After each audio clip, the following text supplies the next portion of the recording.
Lord, maraming salamat po sa mga pagpapalang patuloy po ninyo pinapaabot sa bawat isa sa amin. At maraming salamat din po sa mga pag-iingat ninyo. Dalangin ko po Lord sa umagang ito, nawa po Lord yung mga makikinig, nawa ay kung hindi pa sila tumatanggap sa iyo, nawa po ay tumanggap sila sa umagang ito. At pinadalangin ko rin na po Lord yung mga kapatiran na may mga karamdaman katulad ni Ate Lenny Calderon, si Ate Arlene, si Nia Medina at si Oscar. Pinadalangin ko po na nawa Lord ay gumawa kayo ng himala na sila ay pagalingin. At inilalapit ko rin po ang mga anak ni Ate Lenny sa pangunguna ni Kuya Eric, Cindy, Chato, Christina, Cynthia. Nawa Lord ay ingatan po ninyo dahil sila ay lagi nagbibiyahe nasa ibang bansa. Nawa Lord ay subaybayan ninyo at ang Panginoon. Ito po ang dalangin ay binibigay ko po ang kapurihan sa pangalan ni Jesus na aming tagapagligtas. Okay, muli bago ako magpasimula ay ako ay aawit para kay Lord, para sa Panginoon. Napakahalaga po kasi matuto tayo umawit para sa Kanya.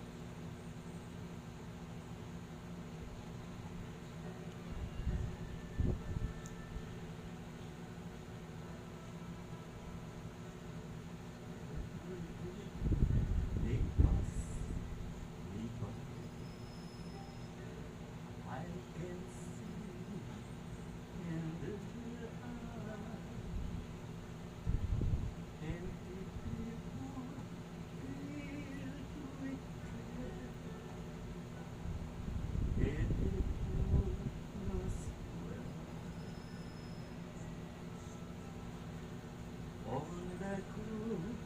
to pride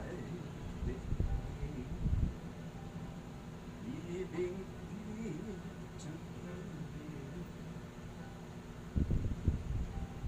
not the heart yes I will cry only Jesus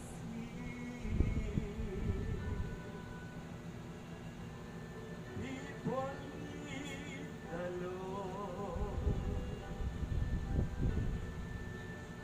People need the Lord. At the end of broken dreams is the hope and gold. People need the Lord. People need the Lord. When we realize people need the Lord.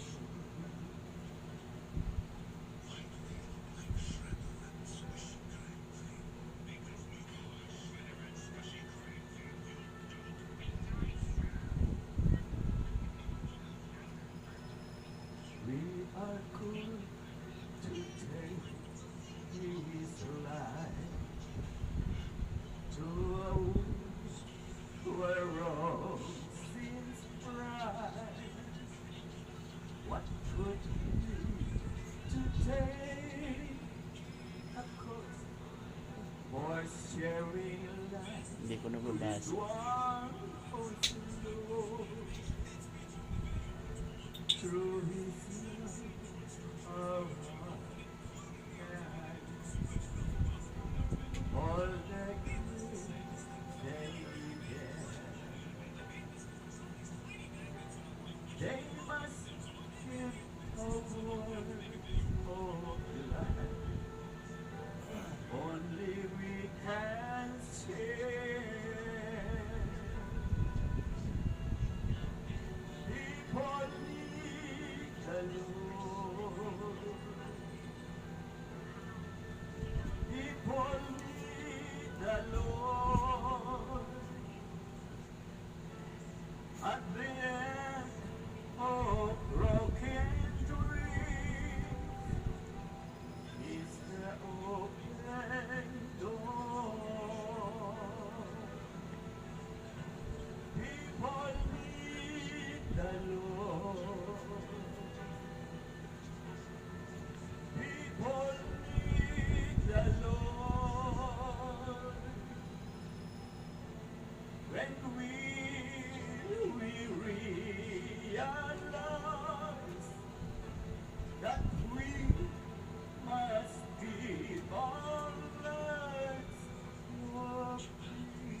mababasa nga po ninyo ang ating topic sa umagang ito, the wrath of God. Ano po ba ang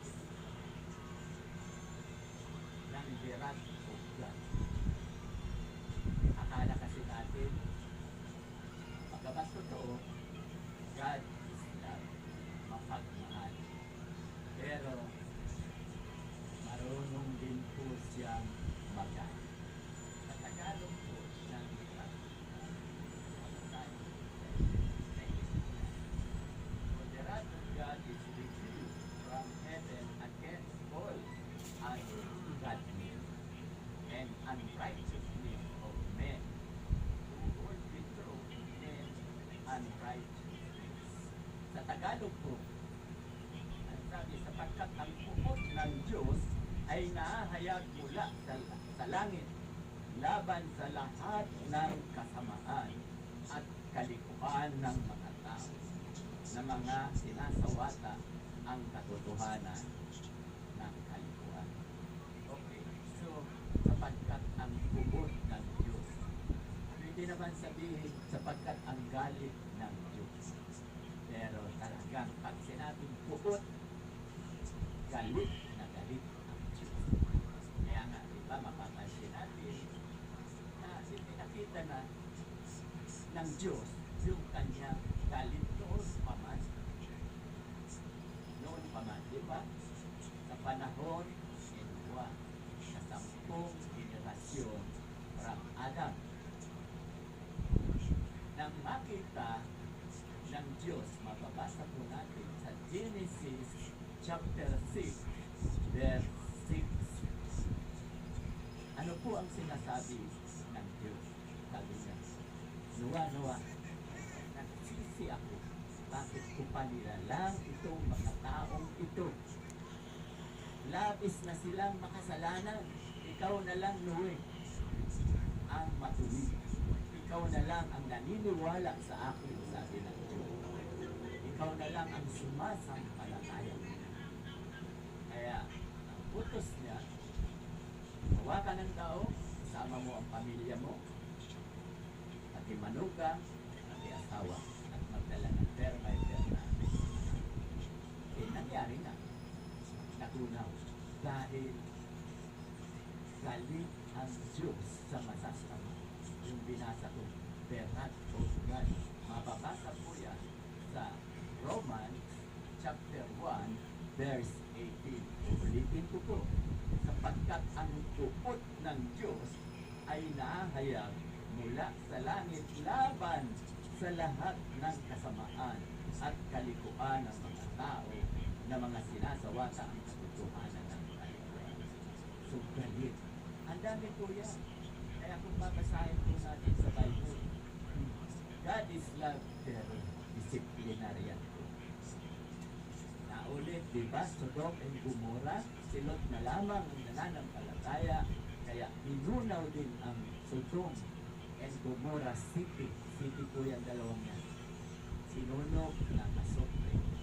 Patay lahat. Maliban si Lot at dalawa niya anak. Okay, so ipinakikita kapag kasi yung Sodom and Gomorrah wala nang naniniwala sa Diyos. Wala nang nananampalataya sa Diyos. Kaya binugaw sila. Sa panahon naman ni Moses, nung kumuha si Moses ng 10 puto, no? Pagbaba niya, nakita niya ang mga Israelita at gumawa ng mga Diyos-Diyosan at kanilang sinamba. Sa galit ni Moses, ibinato niya yung 10 utos at piniglan, maraming namatay at hindi lang yan. Lahat ng tinutuka ng ahas ay patay. Marami po tinupang ahas. Kaya nga nakiusap si Moses, dinala po ba kami sa ilang para patayin? Kaya sabi niya, huwag naman po. Kasi yun ang hinalain nila na dinala ko sila sa ilang para mamatay sa tupa ng ahas. Okay, sabi na naman ng Diyos naman ni Moses, taas mo ang iyong tungkod, sino man na natupa ng ahas, pag nakita yung tungkod, hindi sila mamamatay. Okay, so ganun po. Maging ang Jerusalem Ang Jerusalem po na itinayo ni King Solomon. Ang una si King David, pero hindi natapos, tinapos ni King Solomon. At naging mabiyaya si King Solomon, siya na ang pinakamatalinong tao, siya rin ang pinakamayamang tao, subalit sa bandang huli, yung mayroon siyang 700 na tunay na asawa at mayroon siyang 300 na kapit. No, yung 300 ang nagdala sa kanya sa kasamaan. Kasi yung 300 sumasamba rin po sa mga Diyos-Diyusan. Kaya nagalit ang Diyos, hinayaan silang talunin ng Syria ng Babylonia, nasunog ang Jerusalem, parusa sa kanila. Pero hindi sila namamatay lahat. Pinangangalat lang sila. So, the wrath of God, ang pupot ng Diyos sa tao. Pansinin po natin sa panahon naman ngayon. Palagay ko, nagkukulang po tayo mga Kristiyan. Yung tayong mga mananampalataya. Yung tayong mga believers. Palagay ko lang na nagkukulang tayo. Posible. Bakit? Siguro, diba, ang kaaway natin, double time. Dapat din tayo siguro na believers, double time. Diba ang utos sa atin, Mateo chapter 28 verse 19? Kaya kumayo kayo, gawin yung alagad ko ang lahat ng bansa at bautismo ninyo sila sa pangalan ng Ama, ng Anak at ng Espiritu Santo. Palagay ko, dyan po tayo na. Bakit? Ang nangyayari po sa ating bansang Pilipinas, para na rin po the wrath of God, yung pupot ng Diyos, ipinalalasap sa atin ngayon. Bakit? Marami na po hindi nananampalataya sa Diyos. Ang gulo ng ating bansa, hindi magkaisa. Kaya, posible, maaari na ang Diyos ay napupuot sa atin dahil marami na makasalanan sa bansa Pilipinas. Hindi nyo ba napapansin? Yung lindol hanggang ngayon, walang tigil. Yung isang araw, mayroon na naman 6 magnitude. Maya-maya, may lindol. Diba? Nabasa ko sa inyo ng nakaraan last Thursday, Job chapter 9, verse 5 and 6. Ang Diyos, kaya niyang i-move mountain, dilipat. At ang Diyos, kaya niyang gumawa ng lindol dahil sa kanyang galit. Dahil sa kanyang galit. At itong hula ni Jesus na nabanggit ko na rin last Thursday, Revelation chapter 16 verse 18. Ano po ang sinasabi doon? Sapagkat magkakaroon ng lindol na napakalakas na hindi pa nangyari simula ng magkaroon ng tao sa mundong ito. Hindi pa raw po nangyari. At lindol na sobrang malakas at kakilakilabot. Ito po ang hula ni Jesus. Lahat po ng hula ni Jesus ay nangyayari na po unti-unti maliban dito sa Revelation chapter 16 verse 18. Magkakaroon daw tayo ng napakalakas na lindol. Imagine, yung mga nag-hula-hula ngayon, the big one, walang sinabi. Kasi yung sa Manay, Davao Oriental, 7.5 na po. Lampas na sa the big one na ang sinasabi, 7 magnitude. Oo, totoo. Kung ang big one mangyayari sa Metro Manila, marami talaga mga. Pero yan po ay hindi hula ni Jesus. Kaya nga, lagi ko pong sinasabi sa inyo, pinapanalangin ko, mayroon pa pong 3,771 na taon bago mangyari ito sinasabi sa Revelation itong bula ni Jesus na magkakaroon ng napakalakas na lindol at kakilakilabo na hindi pa nangyayari simula ng magkaroon ng tao dito sa mundo. Kaya ang aking pakiramdam o tinatawag na yung pinakikita sa atin na hindi pa po ngayon. Hindi pa ngayon. Pero tama na po na paghandaan ng Metro Manila ang malakas na lindol. Siyempre, iba na rin yun. Nakuha tayo. Earthquake drill. Kailangan dito yan lang. Pero ako'y naninali, nananampalataya. Vision pala, yun ang aking vision. Yun ang pangitain na ibinibigay sa akin yun na maaaring magunaw na ang mundo pag lumakas na yan lindol na napakalakas. Mayroon pang 3,775 years. Kaya aabot po lahat kasi ngayon ay 2025, aabot po lahat na 6,000 years. Saka siya babalik. Nasa Bible naman po kasi bula din yan. Mababasa sa unang Thessalonica chapter 4 verse 13 to 18. Nasusulat po doon na sa kanyang pagbabalik tutunog ang mga pakakap, ang trompeta sa itaas at makikita si Jesus sa itaas at tayong mga buhay pa kung ngayon siya darating, una niyang bubuhayin yung mga banal na naniniwala sa kanya, yung nananampalataya sa kanya. Yun ang una niyang bubuhayin at bibigyan ng glorified body. Kasunod tayong mga buhay pa, sa isang mata, mawawala ang ating masamang laman, mapapalitan din tayo ng glorified body. Sabay-sabay po tayo. Sasalubungin tayo ni Jesus para dalhin sa Ama. Kasi di ba, maliwanag naman na sinasabi, John 14:6, yan nga aming title sa church namin. Ano ba ang sabi? Si Jesus ang daan, katotohanan at ang buhay. Walang makapupunta sa Ama kung hindi sa pamamagitan ni Jesus. Kaya ang pangalan ng church namin, si Jesus ang daan. Kaya napakahalaga. So, itong si Jesus ang daan, wala nang iba talaga.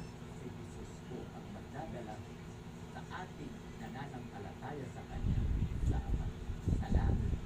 Kaya nga diba, tatlo lang tinuturo ko, makulit ako, paulit-ulit ako. Salvation, hahaba ang buhay, magpapalaki. The greatest life. Okay, so, kaya inawit ko kanina yung people need the Lord. Tayo po mga Christian, magsama-sama. Diba, yan ang great commission.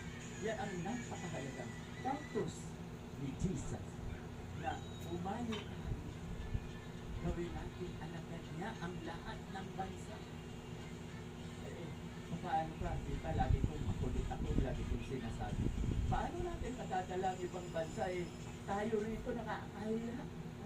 Lalo na ngayon, yung flood control, yung pera ng bayan, ninanakaw. Wala, di ba? Sa ibang bansa, wala na yata nagpapagala. Wala nagpapadala ng perang tulong sa mga lindol na nangyayari. Sa Bagyo Pitog, sunod-sunod. Simula Pinarasol, Nando, Putong, Paulo, Ramel, Salubin. Yun, nakalimutan ko kung ano yung Pitog, sunod-sunod. Berat, oh God. Bakit? Nagagalit ang Diyos kung kakaunti lang ang nagmamahal sa Kanya. Kaya lang, sinasabi ko lang sa inyo, hindi na tayo gugunawin katulad nung Noe. Yung Noe, hinunaw sa pamamagitan ng marami. Kaya lang, naglagay siya ng bahagari na kapag nakikita natin yung rainbow, ibig sabihin, ang sabi niya doon sa Genesis, hindi na tayo gugunamit sa pamamagitan ng bahay. Kaya, hindi na tayo upo. Kasi, di ba? Ginunaw sa panahon ni Noe dahil siya nila ang nananampalataya. Ano? Sodom and Gomorrah, ginunaw dahil silot na lang ang nananampalataya. Itong Pilipinas, marami pa rin tayo. Kaya lang, ito ang revelation. Ito ang sinabi sa akin na ang ituro ko kayo, yung pupot ng Diyos sa mga makasalanan. Makasalamat nga ako, minsan may nabanggit dito si Sir Dodong Alan, nabanggit niya na mayroon bishop yata sa Katoliko na hindi na binanggit. Alam niyo na yung mga mambabata na hindi nakukonsensya na daw sila. Hindi na raw sila makatulog. Iba noon ko pa yan sinabi. Last 3 months pa sinabi ko na yan. Na hindi na talaga nakatuloy. In-example ko po nga yung sarili ko. Dahil kaibigan ko sa American Club, yung member na congressman. At siya, laging nasa good time. Kasama ako, pumupunta kami sa isang restaurant. Inom kami ng inom, may babae sa katabi. Totoo ko yan, di ba nasabi ko dati ako ay babae. Pero naging pastor ako, unti-unti, hindi na. Inalis niya ng gobyerno. Okay, so, di ba, nabanggit ko na, kaya sila panay ang lupaw, hindi yan nakatid. Dahil, alam mo na, kasi kapag may kasuntulan, mapapura. Okay, so, yan na. Napakahalaga po na malaman natin ang katotohanan. We will know the truth and the truth will set you free. Na kaya ang nangyayari sa ating mundo na pinakikita ng Diyos na galit na galit siya. Kaya tinan niyo, noong panahon ni Noe, buong mundo lubog. Ngayon, hindi. May mga lugar-lugar kung saan binagyo doon baka. Hindi buong Pilipinas. No, hindi na nga yan mangyayari kasi mayroon na mananampalataya dito sa Pilipinas. Kahit papaan, marami na dito ang Pilipinas. Kaya yan po ang pagkat ang tupot ng Diyos ay naahayag mula sa langit laban sa lahat ng kasamaan at salita ng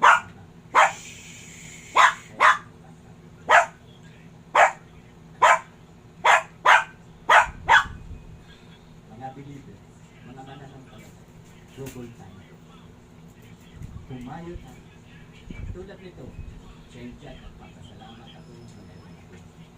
Ang programa sa Media House Express para may siwala masabi ko. Dahil kaming mga manggagawa ng Diyos sa kanyang kubasan, kami ngayon ang binibigyan ng visyo, pagkain at revelation na ito, Pastor Sanlito, ito ang ituro mo. Kaya ang aawitin na people need the Lord. Yan ang pinakailangan. Na talagang tayo ay double tayo. Magsipag-put tayo double tayo. Lahat ng mananampalataya. Dahil yun na may lumapit na sa pare sa obispo yata na namumpisal, ibig sabihin nakukonsin sa puso. Kaya samantalahin natin, aralan natin, ako titignan ay bibigyan ako bagong-bago lang sa ganito sa broadcasting, 8 buwan pa lamang po ako. Pero yung matatagal, yung mga sikat, yung ang dapat lumakad sa mga senador, mga congressman, governor, mga mayor, tulad Peter Tansi, tulad na David Villanueva, Jesus is Lord, sila po pwede pumunta sa mga mambabatas niya. O kaya si Pastor Ed Lapis, Sino pa? Marami yung mga celebrity na pastor. Kayo po ang dapat kasi ako. Shooting lang po ako pastor. Pero sa mata ng Diyos, sa mata ng Diyos, lahat po kami pastor. Pantay pa. Wala pong magaling na pastor. Kaya lang ako, pag-urban ko, yung makasipan ko sa mga mayaman. Katulad po ni Pacquiao. Si Pacquiao po, Christian. Yan, si Pacquiao. Pwede po siya kaya sa mga sinabi. Aralan na, ipag-pray niya. Tayo po, prayer is power.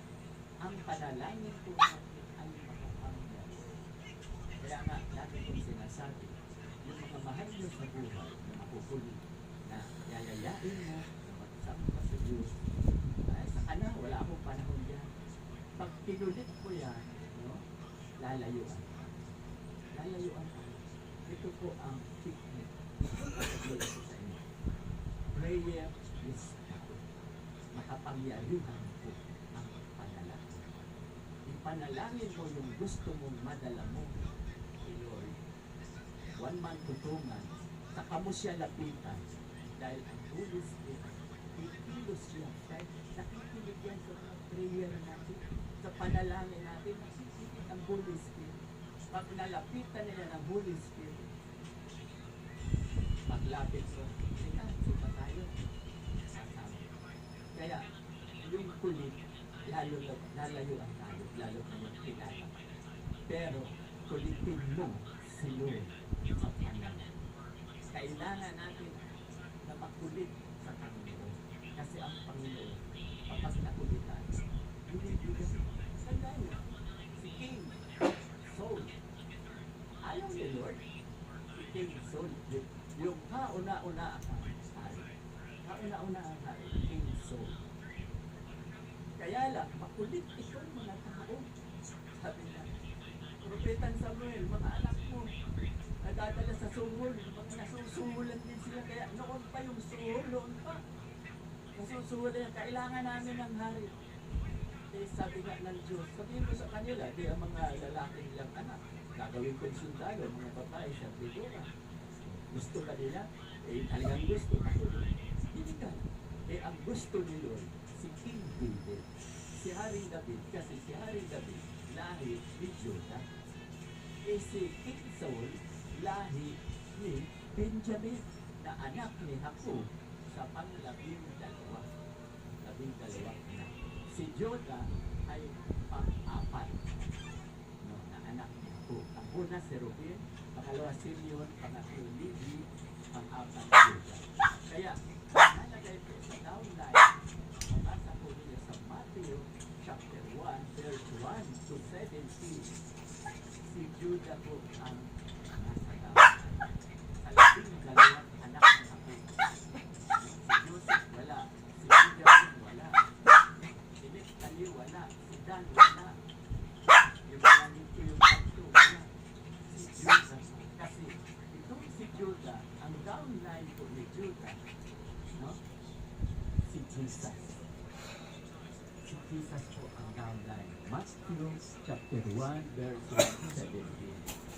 Pinakahuli, ika-42 generations. Si Jesus.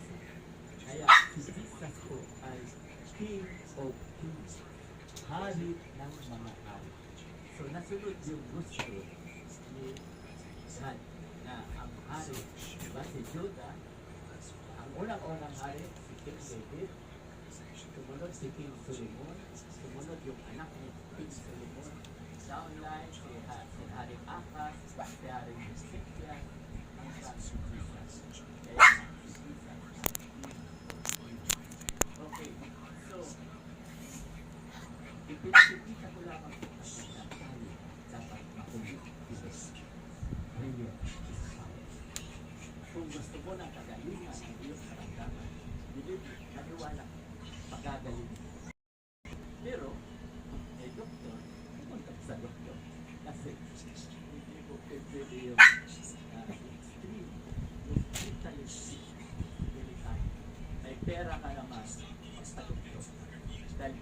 bumalik ka ng doktor, Diyos ang nagpagaling. Okay, so may oras pa naman po. Kaya lang, mayroon ako yung isusunod na mga katanungan.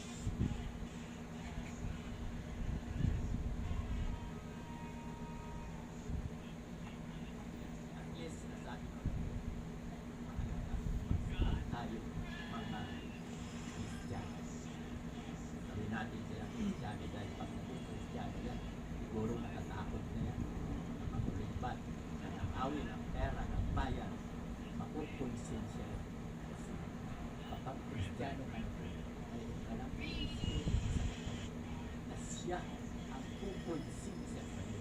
Bakit ko ginawa yan? Magsisi ka. Isulit mo yung ginagawa. Humingi ka ng tawad sa iyo para patawarin. Okay. So, yan po. So, ang isisingit ko po, yung mga meron ko sa kanya. Nag-record ako ga.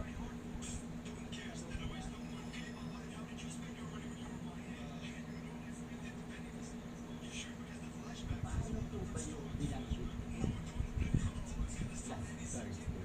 Ay, binanggit ko ako last Thursday. Ako kako. Hindi na natatakot sa UK. Kahit ako nakatira sa building. Sa ngayon, nakatira kami sa third floor. Hindi ako natatakot. Kasi immortal na ako. So, ano ba ibig sabihin ng immortal?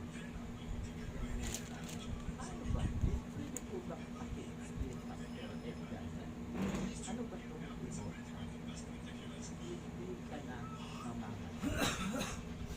Katawan ko, di ba nabanggit ko last Thursday? Yun ang mamamatay. Wala namang halaga ang katawan. Di ba? From dust to dust.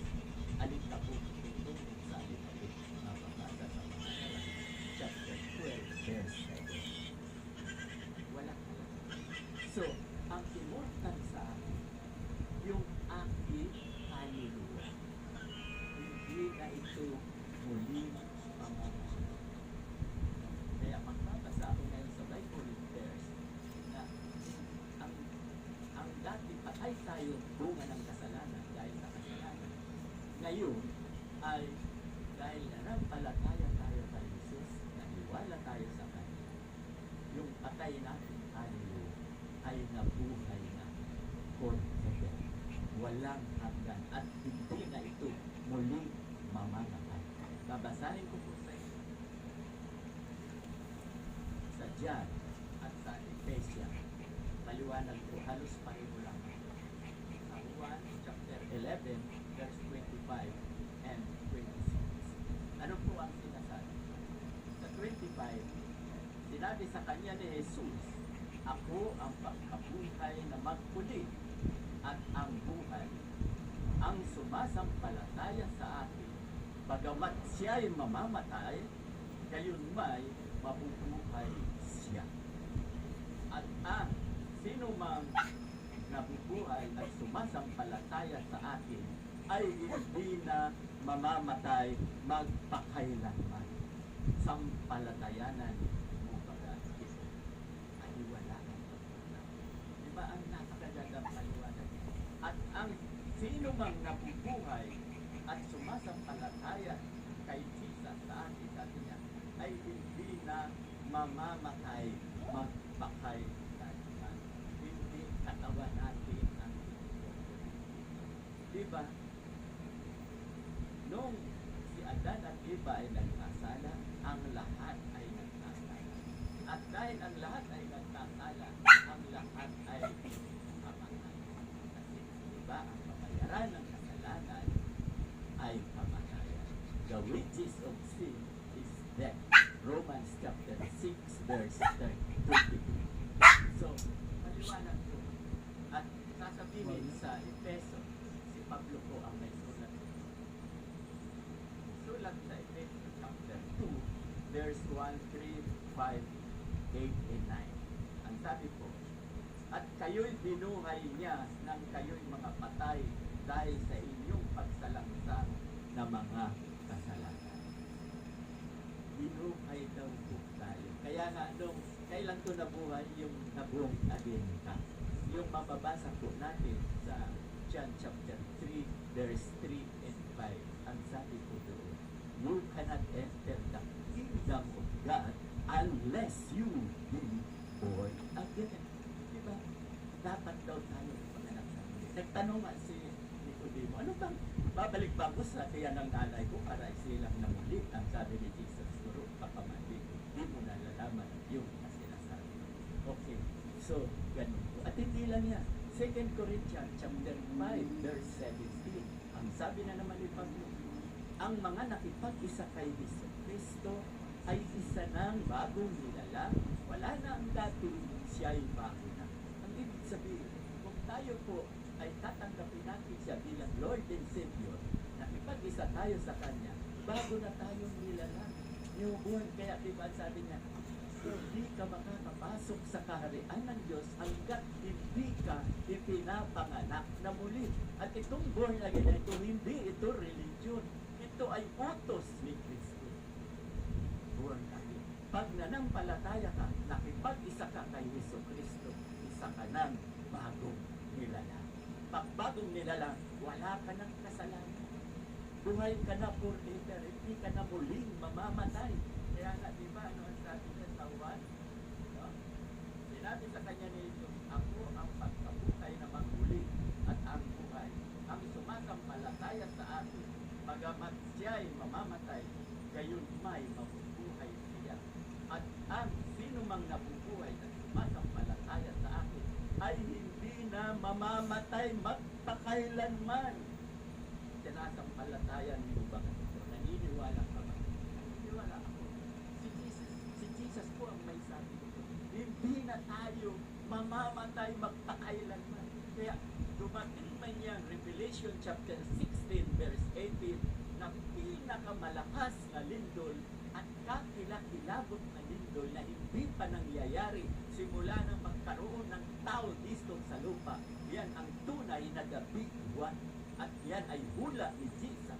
Mangyayari yan. Lahat po ng hula sa Matthew chapter 24, nangyayari na po. At ang sabi niya, huwag kayong matakot.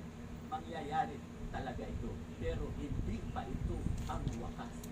Ngayon, babasahin ko sa inyo ang Matthew 24:14. Ano po ang sinasabi doon? No? Kapag naipahayag na sa buong mundo ang ebanghelyo, ang gospel o ang salvation, saka darating ang wakas. Sinabi ko yan, Matthew chapter 24, verse 14. Kapag naihayo na, naipahayag na sa buong mundo ang ebanghelyo, saka darating ang wakas.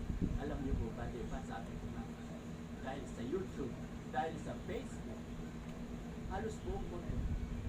Pero ang vision, ang revelation sa atin ito, 3,775 bago mangyari. Kaya papatak ngayon 2025, papatak na 6,000.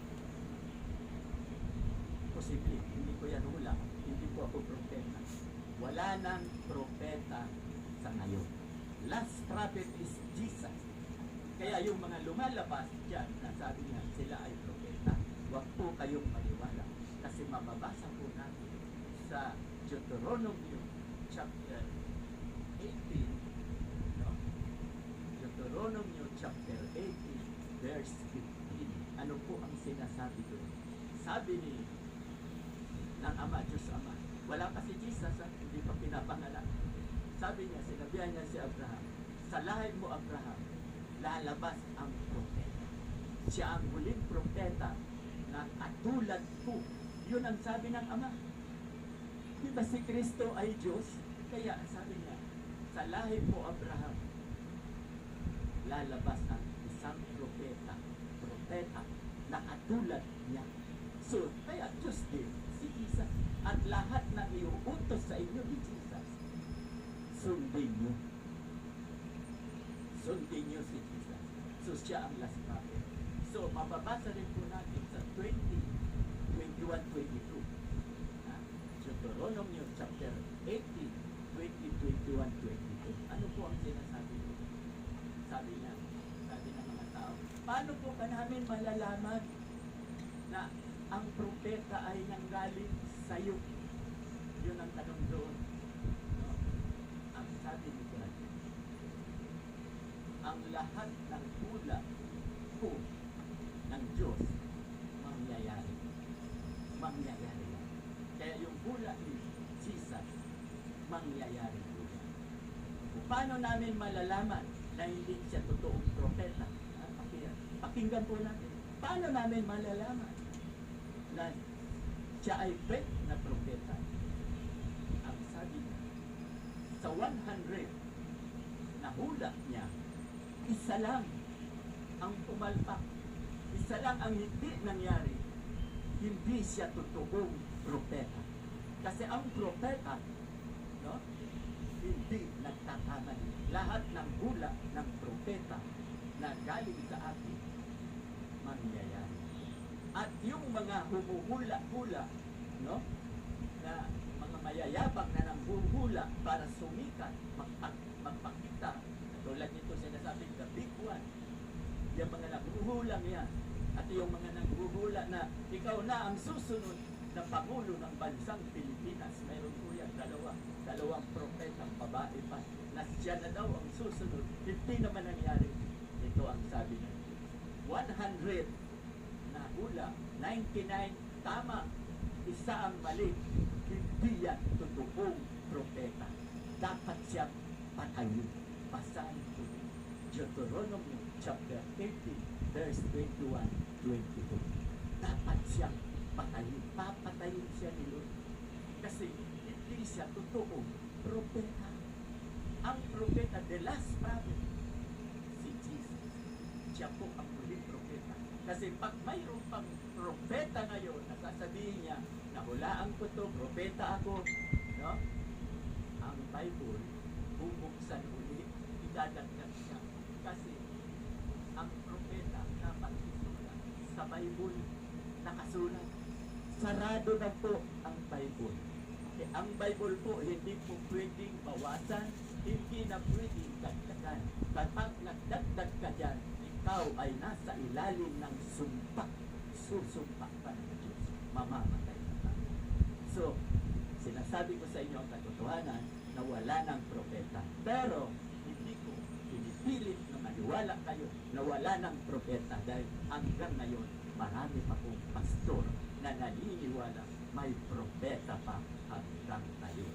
Pero ako po sa akin, lagi kong sinasabi, hindi ako makikipagtalo.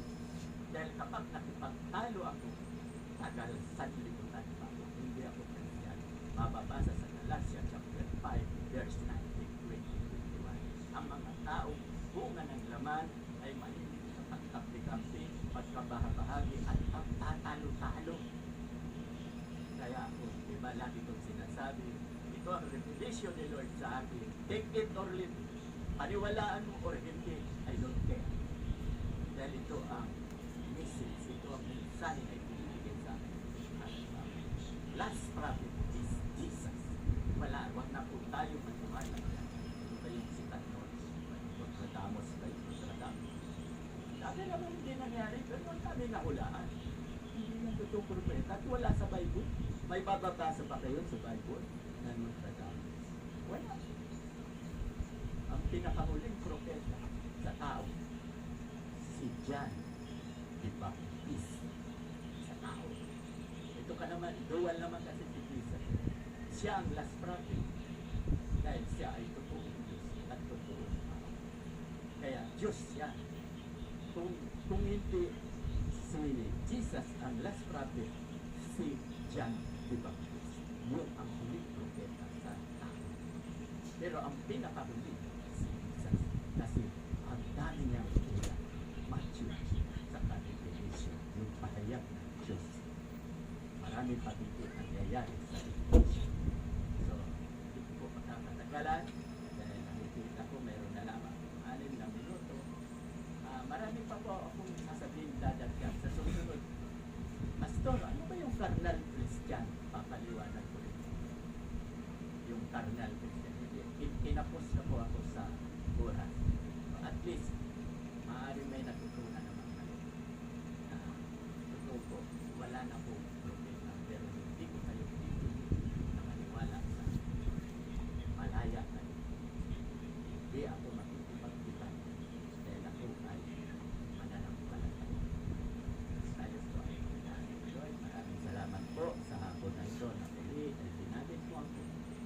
upang maipahayag ko ang katotohanan.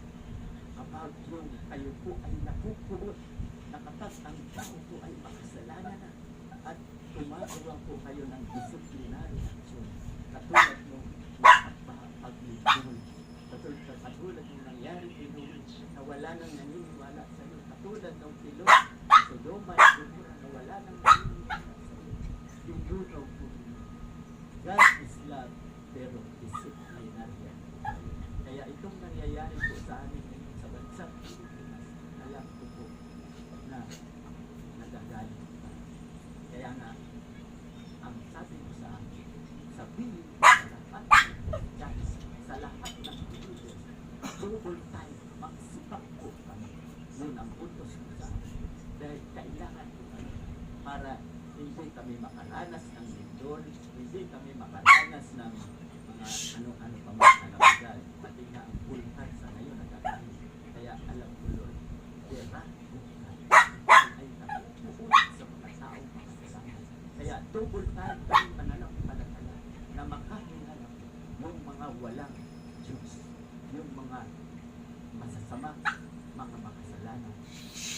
Patuloy din po ako lumalapit sa inyo. Wala po akong ibang kahilingan na ang Media House Express ay hindi po pagkalala. Lahat po ng programa sa studio po. At dinadalangin ko rin po simula po sa talita ng bansa, start in us in action sa pamumunan ni Sir Dodo Alan ng Public of Health. Inyo po ingatan siya, lalo na po ang karamdaman ay po ninyong tulog na makapasok. At hindi lang siya, maging si Sister Gia, Emma, at Brother Val, Delia pa, at maging ang kanyang mga direktor sa loob ng studio po po, si Cheryl at si Jerry, ay nawalo sa inyo po, alain ang ingatan. At sayupon ninyo sa anumang masasamang isipan ng aming kapwa, at huwag nang ipahintulot na magkaroon po kami ng kalantaran. Sa Media House Express, ang kauna-unahan internet TV radio sa Pilipinas, ako ay nagsasabi kasama nyo. God bless. Bye-bye.